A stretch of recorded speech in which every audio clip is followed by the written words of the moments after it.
এখন আপনাদের সামনে বক্তব্য রাখবে সাধারণ শিক্ষার্থী প্রতিনিধি মিরাজ।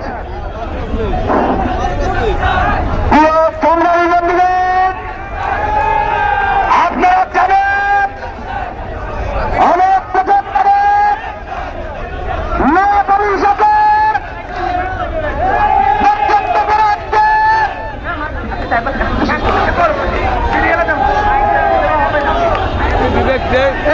আমাদের যারা বক্তব্য তারা এখানে ব্যানারে আপনারা সারিবদ্ধ ভাবে জাদুঘরের সামনে চলে যান।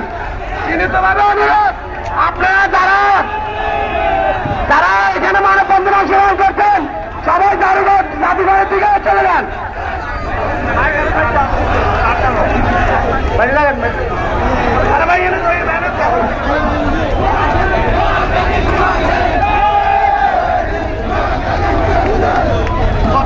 আমি সাংবাদিক ভাইদের দৃষ্টি আকর্ষণ করছি, আপনারা এখন কোন প্রকার কোন সাক্ষাৎকার নেবেন না।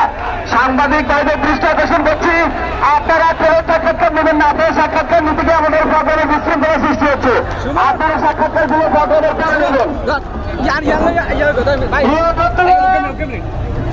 আপনারা সবাই জানেন